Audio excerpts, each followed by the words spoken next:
Do you think there's any avoiding going through that process of, just doing all of that background reading, and you were going on to JSTOR, which, by the way, like a bunch of scholarly articles and papers, university research and things on topics. Like, do you think you could have avoided that and still gone as well, or that was an important part of your process? For me, it's important, but that is because, like I said, I like to have everything on paper to write on, like, in my hands.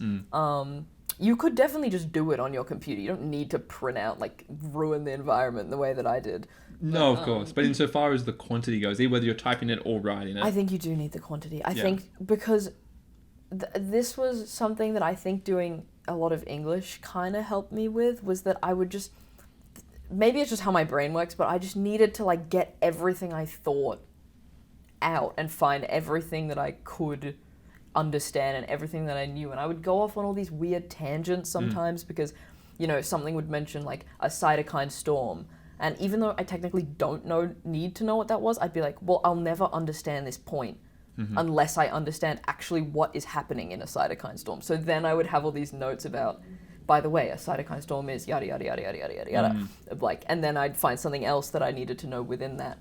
And that ended with a really solid understanding of pretty much everything that was going on, because I would get really fixated on having to understand every process that got mentioned, which maybe takes a lot of time, but I found it was really important for me and like really helpful for me to just, anything I didn't know, I had to know, basically. Yeah, no, I fully empathize with that. I think it can be it's a blessing and a curse, right? Yeah. If you're a perfectionist and you want to learn something properly, it's like you can't go 95%. You've Yeah, got to I know had the to answer. understand. So I had this page of notes about the major histocompatibility complex class 2 binding sites, which I was convinced would show up in the exam because I was like, it has to. I put so much time into understanding how cells attack and take apart this and yada yada. And it just, like, it wasn't in there. Didn't come up. But I was able to answer a different question that I don't remember what it was and bring that knowledge in. And that helps you who stand knows if out. that got me the mark or if it didn't, but I want to believe that it got me the mark. Yeah, well, it's more likely that it enhanced your mark than took away. Yeah. Unless it was the reason you didn't come first or second. Maybe the major histocompatibility complex, they were like, no.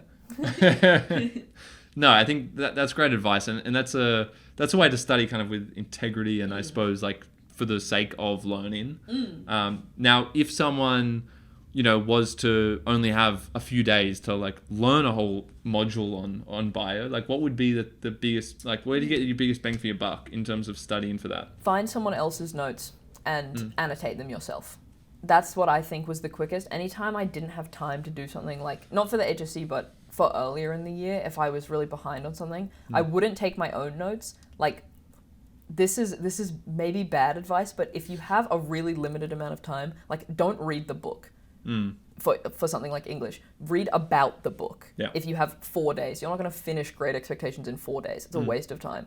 Read other people's thoughts and a plot synopsis. So same with like biology. If you have 4 days to learn about Module 8 in its entirety, don't go and do all the Ed Rollo videos and think you'll just waste all your time. Just find someone else's summary and annotate it, try to understand as much of it as you can, commit as much of it to memory as you can, and get a little bit good at weaving a vague but correct enough answer out of that. Right. That they can't take marks off you.